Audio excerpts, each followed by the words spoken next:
E a gente volta a falar sobre o pronunciamento do presidente Jair Bolsonaro, o presidente da Câmara, Arthur Lira, o presidente do Senado, Rodrigo Pacheco.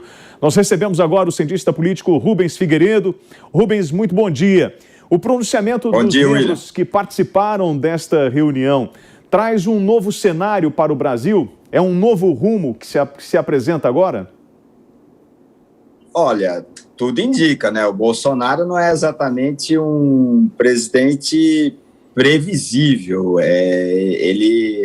A história do seu mandato até agora tem sido a história de idas e vindas com muita frequência. Agora, realmente, o pronunciamento de ontem representa um ponto de inflexão na trajetória, no comportamento do presidente, no comportamento negacionista, e oxalá seja consistente essa mudança de rumo do presidente da República, tomando consciência da gravidade da pandemia e orientando os cidadãos brasileiros como devem agir nesse momento difícil. Agora, eu acho... Pois não. Perdão, não. No meio do seu raciocínio, eu lembrei aqui da mobilização dos prefeitos, dos governadores que montaram frentes justamente para cobrar do governo federal uma mudança de rumo. O senhor acredita que foi essa força dos prefeitos, dos governadores que provocou essa atitude do presidente, convocando essa reunião para apresentar agora a força-tarefa, ou não? É uma consciência de que realmente esse vírus é muito letal? Olha, eu acho que essa consciência se deve a um conjunto, né, de fatores. A pandemia está se agravando, o Brasil está batendo recordes sucessivos na média móvel. Ontem, pela primeira vez, alcançou a triste marca de mais de 3 mil mortes em 24 horas. A sociedade brasileira não compactua com as atitudes do presidente. A sociedade brasileira quer ser vacinada, está com medo do coronavírus. Também o ex-presidente Lula aparecendo de máscara também pode ter ajudado nessa decisão, enfim. Mas a verdade é que essa decisão é a decisão correta e boa para o país. Agora, nós estivemos falando em nome dos governadores, o governador do estado de Goiás, Ronaldo Caiado, e nós percebemos ou sentimos a falta de outros governadores de estados importantes da federação. Como é que o senhor vê esse racha? O Brasil está muito polarizado, né, William?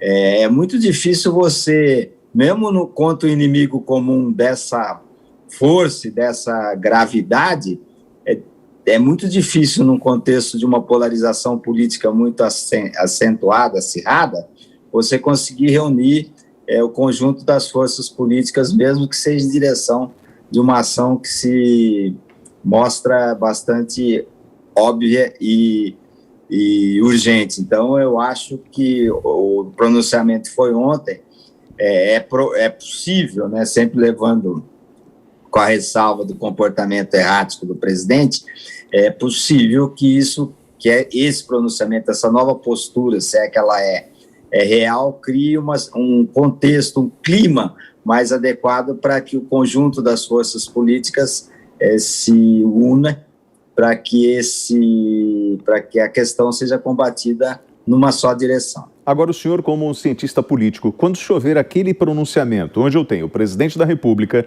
e eu ponho ao meu lado o presidente da Câmara dos Deputados, o presidente do Senado, o presidente do Supremo Tribunal Federal, o representante dos governadores e o ministro da Saúde, o que eu estou querendo passar de recado para a nação? Ou para os meus oponentes?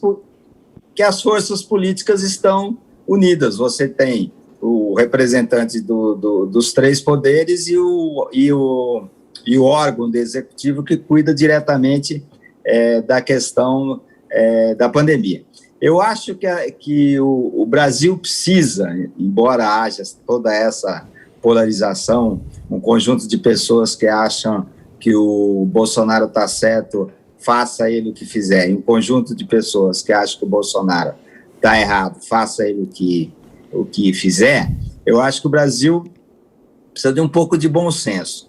e precisa dar um voto de confiança no presidente, que com a sua personalidade difícil recuou, embora com algumas inverdades no seu discurso de ontem, mas a verdade é que ele recuou e agora está no caminho correto. Na verdade, o presidente Bolsonaro, a ação política dele de combate à vacina foi uma ação correta, ele investiu muito, não deixou os municípios sem recursos, ele, embora tardiamente, comprou as vacinas, o Brasil, em números absolutos, vacina bastante, mas ele falhou muito no aspecto, vamos dizer, comportamental, ao minimizar a gravidade da crise, da pandemia, dizer que é uma gripezinha, ao aparecer em aglomerações, em se negar a usar a máscara com outras pessoas perto, tudo isso deu uma sinalização errática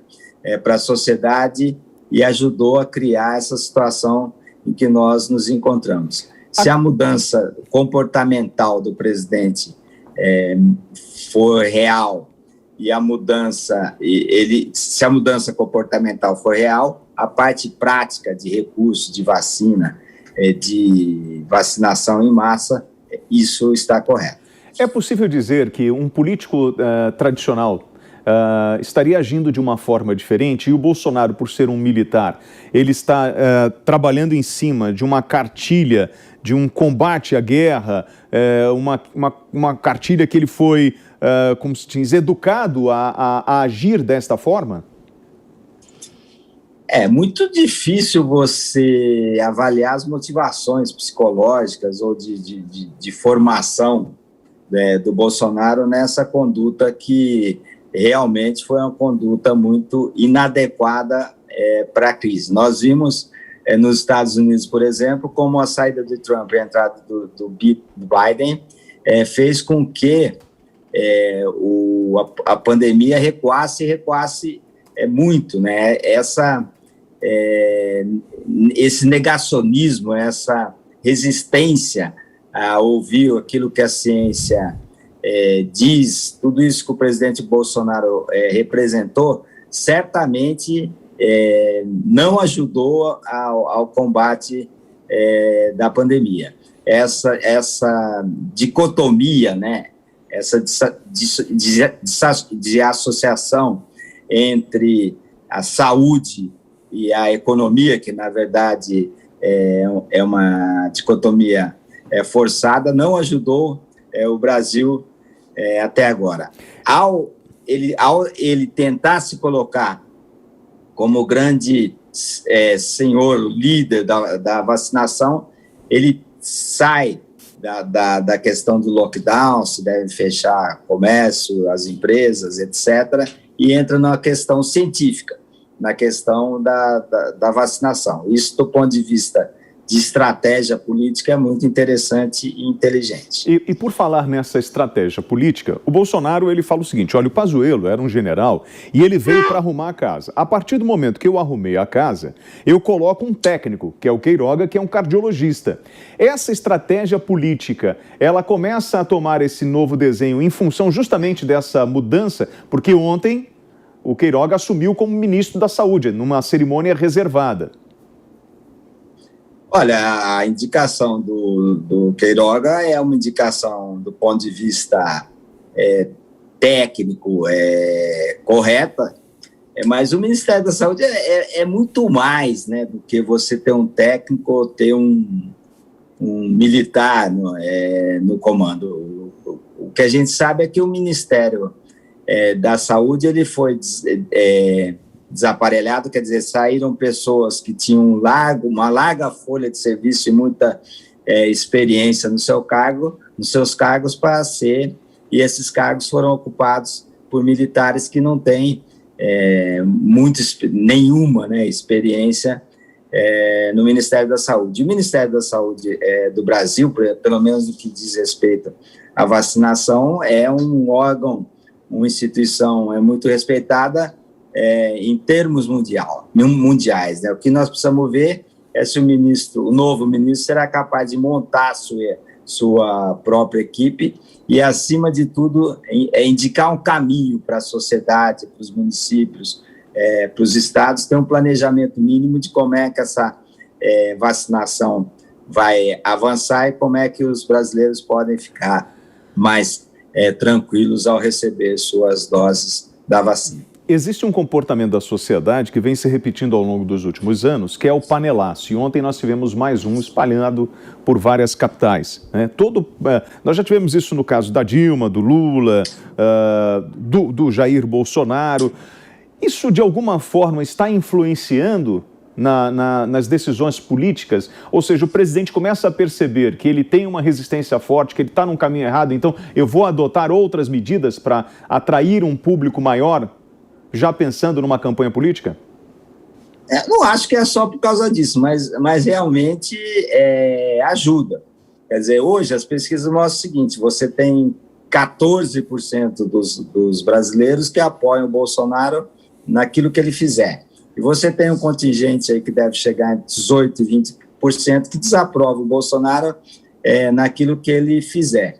O que aconteceu é que o Bolsonaro eleito, ele tinha um perfil de eleitores, um perfil de apoiadores, e agora ele tem outro.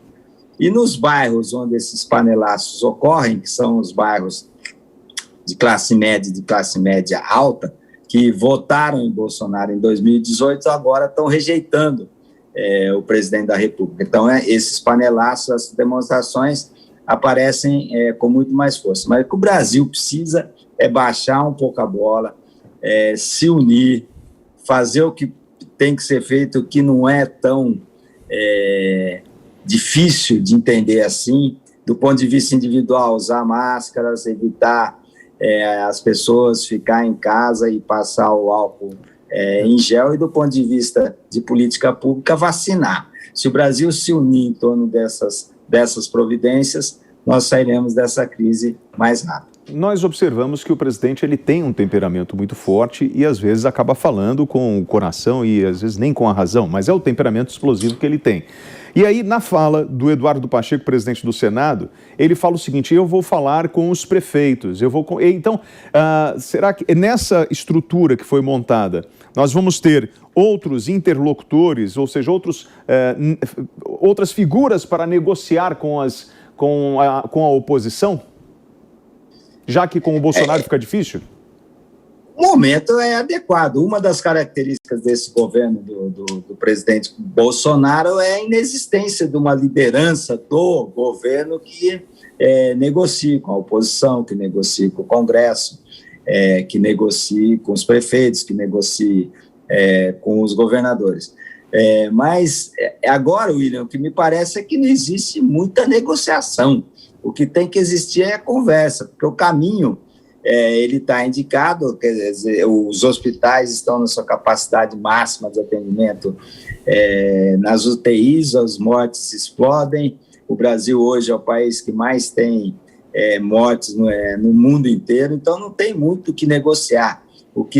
A gente sabe o que deve ser feito, e o que deve ser feito tem que ser feito nesse momento. Eu volto a dizer que o Brasil precisa de um pouco de pacificação orientada pelo bom senso. A eleição é o ano que vem, vamos deixar a eleição ano que vem, vamos fazer o que tem que ser feito. Aqueles que odeiam o Bolsonaro precisam entender que o momento é difícil, e aqueles que amam o Bolsonaro precisam entender que quando ele faz coisa errada, ele precisa ser criticado. O caminho é muito fácil, está indicado, resta ter o bom senso de fazer aquilo que precisa ser feito.